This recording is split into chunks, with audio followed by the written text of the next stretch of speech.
Bom, aqui no início a gente começa colocando o arquivo e verificando se ele está aqui e se ele está executável. E a gente começa a executar o arquivo. Para isso é só você ir no gerenciador de arquivos ali, carregar esse arquivo, jogar um chmod mais x e o nome do arquivo, que ele vai deixar esse arquivo executável, porque na primeira vez ele deixa ele só como leitura. Depois você dá um ponto barra, igual foi feito aí, para a gente conseguir fazer a execução do script de criação do nosso aplicativo. Para explicar mais ou menos como que ele funciona ele da seguinte forma. A gente prepara o banco de dados. O script ele começa criando grupo de recursos.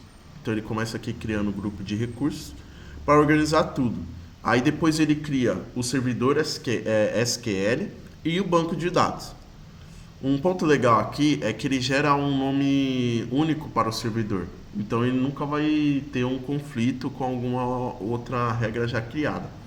E ele já cria a regra do Fire para permitir que o serviço do Azure se comunique com ele, nessa parte aqui. Bom, com o banco pronto, ele cria o app service. Então esse app service é tipo como se fosse uma máquina onde a nossa aplicação vai rodar. E depois ele vai criar o app service em si, já configurado com .NET. Ou seja, tá aqui, ó, runtime.NET Core 8.0. E para garantir a segurança, o script faz algo bem específico. Ele descobre assim quais são os nossos IPs de saída do nosso aplicativo service e cria as regras do firewall para permitir que o nosso banco de dados acesse apenas a nossa aplicação.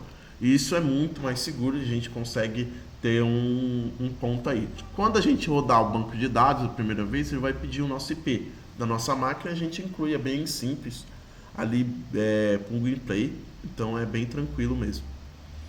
No final ele reinicia o aplicativo, aqui ele reinicia tanto a aplicação de serviço para aplicar todas essas configurações e entrega a URL pronta da nossa API para ser testada, que é nessa parte aqui. Com isso, em poucos minutos, uns 10 minutinhos, em um único comando a gente já provisiona, configura e conecta, protege e publica todas as nossas soluções na nuvem. Então vamos aguardar aí a finalização do script e aí a gente já volta.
A gente começa aqui criando pegando a nossa tabela, no nosso banco de dados, e vamos lá no nosso grupo de recursos para a gente acessar a nossa aplicação, que ela já foi criada, e conseguir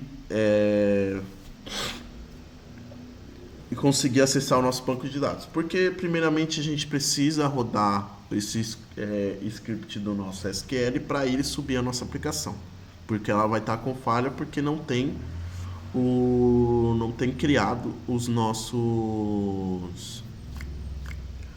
nossas tabelas. Então eu estou pegando aí o administrador e ele vai dar um errinho por conta de que o meu IP não está, então o firewall bloqueia e eu habilito o meu IP, somente o meu IP, para não ser algo inseguro de abrir todos os IPs, não é legal. Coloco aí e vou executar a consulta para a criação das tabelas.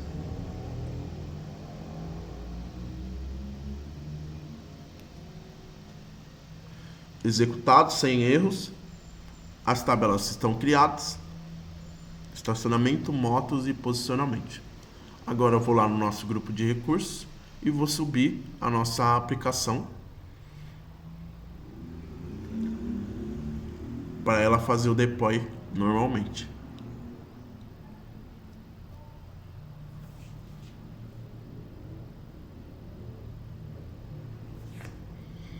Vou em centro de implantação,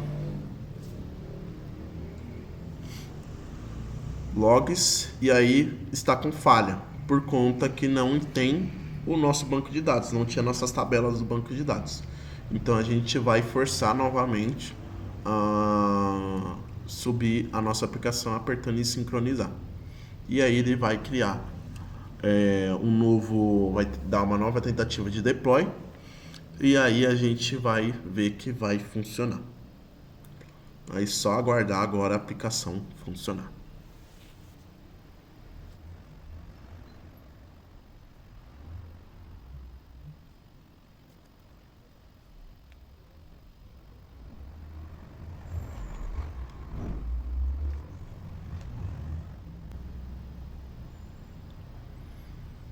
Aí o deploy já foi bem sucedido, então ele já subiu toda a aplicação, só que ele fez um segundo deploy ali, por isso que nesse primeiro momento não vai subir a aplicação.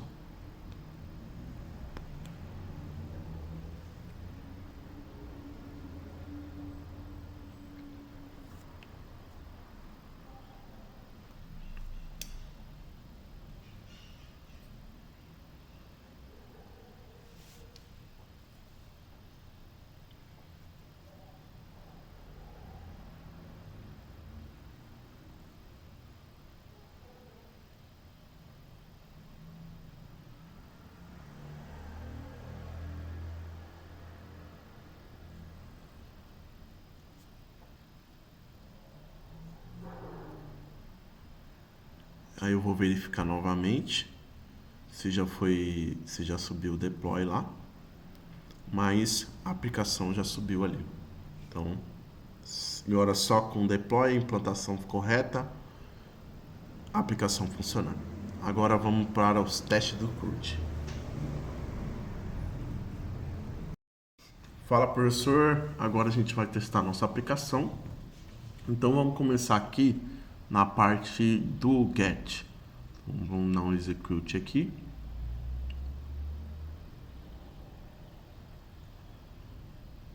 E trouxe código 200, ele disse que não tem nada, porque na tabela do banco também não tem nada.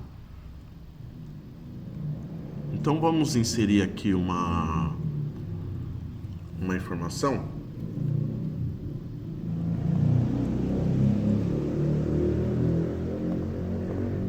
Olhando aqui o nosso README do nosso projeto, a gente pode ver aqui que ele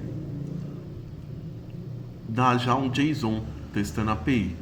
Então a gente vai fazer essa API testando com dados verdadeiros. Então esse é o pátio de Butantã, que ela fica lá na rua Agostinho do Cantu, e a gente vai ver se ele vai fazer normalmente a inserção desses dados.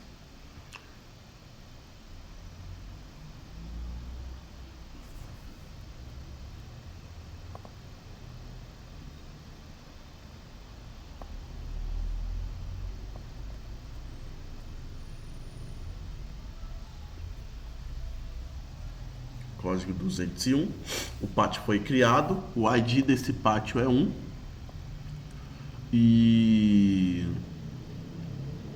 ele criou tudo normalmente. Aí, vamos criar mais outros também pra gente. Então vamos criar agora o pátio do limão.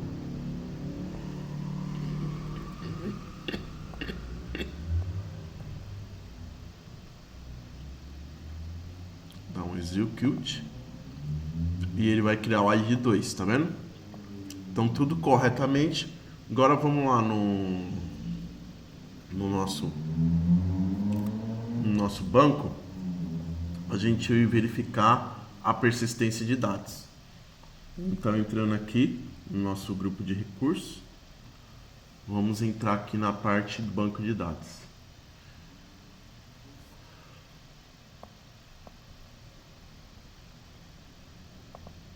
Editor de consultas, a nossa senha é radar motu arroba 2025 ou 2025. Aí vai pedir para inserir o IP, inserimos o IP e a gente aceita. Aí a gente vai fazer uma consulta aqui nas tabelas.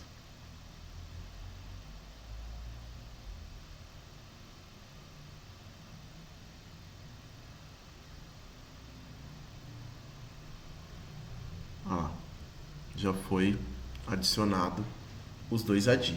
Então, do mesmo modo, vamos lá fazer um get, que está lá no banco, agora foi adicionado as duas tabelas aqui. Então, vamos fazer agora, deixa eu fazer um post, vamos fazer um put.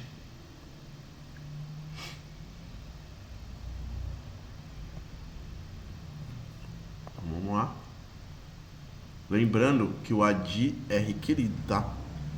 Então, a gente tem que pegar pelo ID. Então, vamos fazer um put. E aí é o mesmo JSON. Vamos colocar aqui. E aí a gente vai pôr o ID aqui.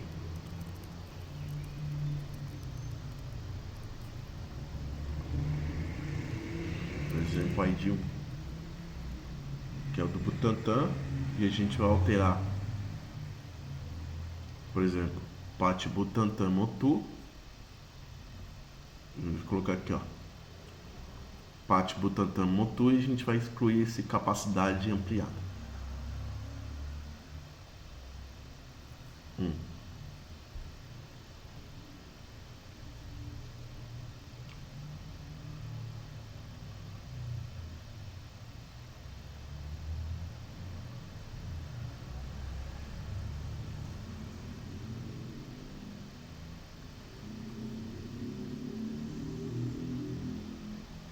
E aí nós vimos aqui que a capacidade foi ampliada. Então tá fazendo o get, tá fazendo o post, que é a inclusão no banco, tá fazendo o put, que é a alteração dos dados. Então, a gente vamos ver, tá lá no banco, tá aqui, ó, Pat Butantan. Quando a gente editar de novo, ó, capacidade ampliada. E agora a gente vai fazer o delete. Fazer o delete desses dados. Vamos lá de novo. Excluiu o primeiro.